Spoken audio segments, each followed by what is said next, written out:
कहते हैं कि जब खुदा जमीन आसमान बना चुका तो एक दिन उसने अपने दरबार में फरिश्तों के सामने हजरत आदम के उत्पन्न करने का प्रस्ताव रखा। लेकिन फरिश्तों को यह प्रस्ताव पसंद न आया और उन्होंने इसका विरोध करना आरंभ कर दिया। उन्होंने कहा, हम आपका हर एक काम हर समय करने को तैयार हैं और आपको किसी भी नए प्राणी की आवश्यकता नहीं है, तो आप आदम को पैदा करने का विचार मन में क्यों लाते हैं? क्या आप जमीन पर ऐसे जीव को पैदा करना चाहते हैं जो वहां झगड़े फसाद करके खून बहाए? हमारी राय में तो आपको आदम के बनाने की कोई जरूरत नहीं। आगे जैसी आपकी मर्जी। फरिश्तों ने प्रस्ताव स्वीकार न किया तो अल्लाह मियां जरा नाराज हो गए और उन्होंने गंभीर होकर उन सब से कहा, देखो, इस समय आदम का पैदा करना बहुत जरूरी है। आदम को पैदा करने के पीछे क्या रहस्य है ये तुम नहीं समझ सकते। आदम को जरूर पैदा किया जाएगा। इतना कहकर उन्होंने जिब्राइल फरिश्ते को हुक्म दिया, जाओ जमीन पर से एक मुट्ठी मिट्टी ले आओ जिससे हम आदम को बनाए।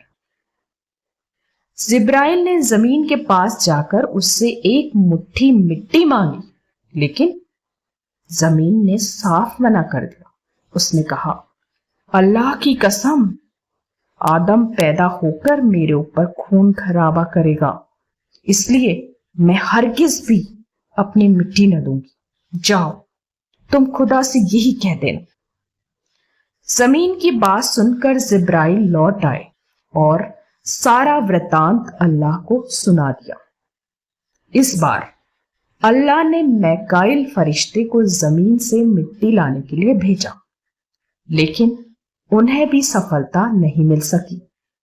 फिर अल्लाह ने इत्रफील को खूब समझा बुझाकर भेजा, लेकिन जमीन ने इनको भी वही उत्तर देकर टरका दिया और यह जैसे खाली हाथ गए थे वैसे ही आकर खड़े हो गए। इत्रफील भी खाली आकर खड़े हो गए तो अल्लाह मियां को रोष हो आया। उन्होंने कहा, आज जमीन इतना दुस्साहस कैसे कर रही है और इन सब फरिश्तों को भी क्या हो गया है? है कोई जो जमीन से मुट्ठी भर मिट्टी ला सके? अल्लाह की बात सुनकर फरिश्ता इज़राइल खड़ा हुआ और उसने कहा, जो आपका हुक्म है मैं उसे अभी दम भर में बजा लाता हूं।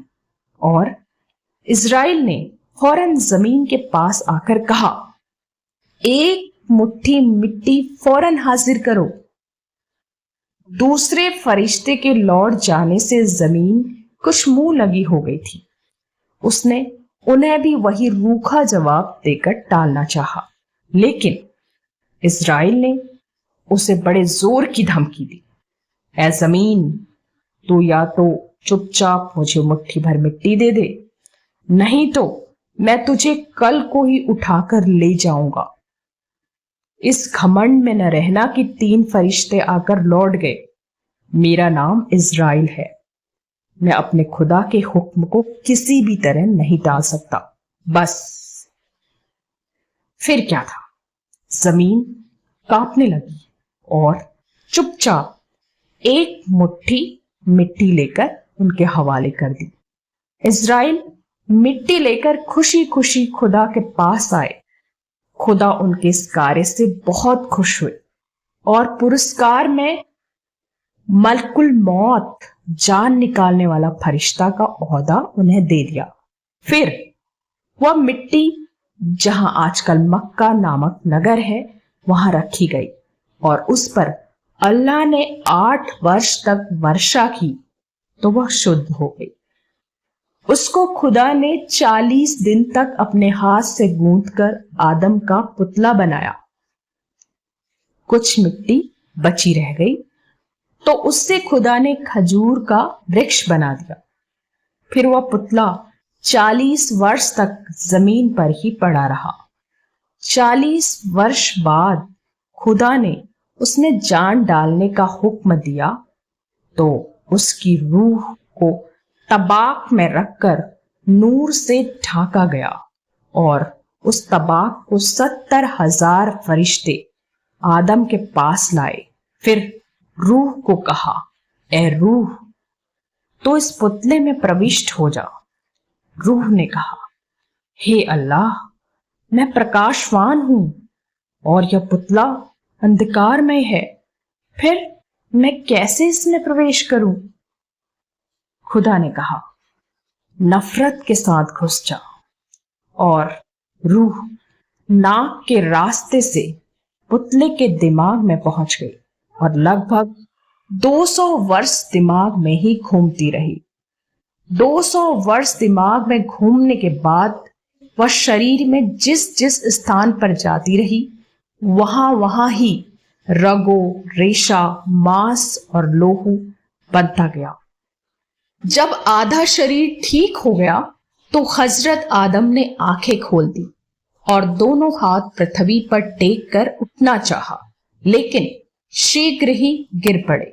इसलिए खुदा ने कुरान में कहा है कि इंसान जल्दबाज है।